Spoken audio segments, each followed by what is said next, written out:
Ces petits pelets vont avoir un double effet.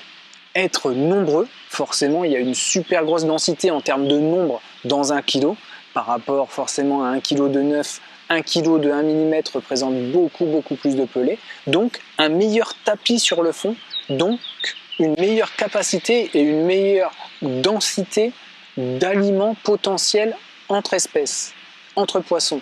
Un poisson qui absorbe 20 micropelés ne va pas réagir pareil qu'un poisson qui absorbe 2 pelés de 9.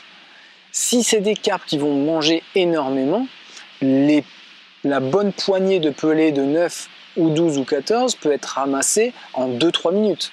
Qu'une bonne poignée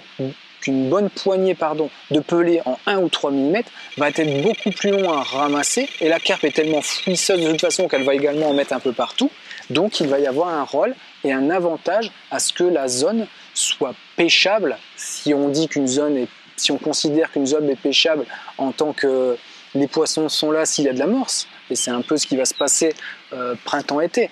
Dès qu'il n'y a plus d'amorce, ils s'en vont. Donc c'est un peu cette notion-là que je veux vous aborder. C'est hallucinant. Vous déposez 2 coupelles, il y a 2-3 carpes qui rentrent, mais je vais vous dire 1 ou 2 minutes, mais en quelques secondes, il n'y a plus rien.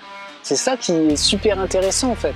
C'est que ça veut dire que sur notre poste à 10 mètres, quand on commence notre pêche, qu'on a une touche aux 2, et puis qu'on a bricolé, qu'on a emmêlé, qu'on a dû changer une ligne, qu'on a changé un hameçon, peu importe, et qu'on revient, les poissons sont peut-être déjà partis, alors qu'on commence notre pêche depuis 10 minutes. Surtout dans des carpodromes, je vous partage ça. Dans les étangs, c'est un peu différent.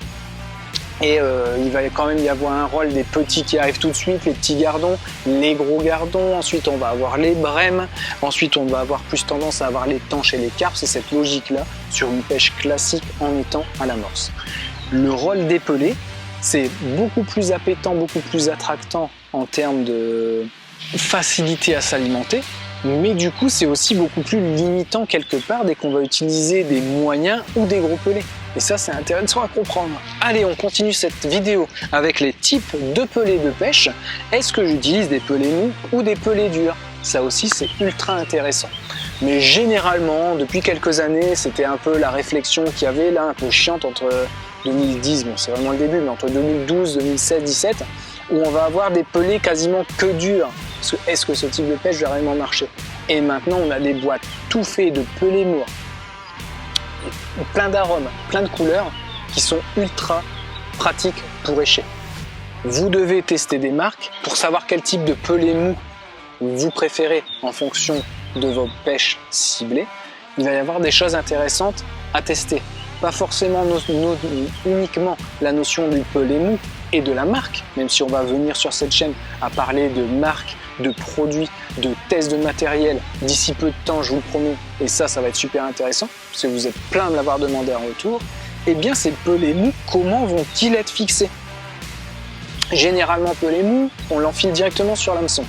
Mais est-ce qu'un hameçon fin de fer plus gros, lourd, léger, va avoir le même rôle sur ce pelé et sur le maintien de ce pelé sur cet hameçon? Non. Donc c'est à vous de faire tous ces tests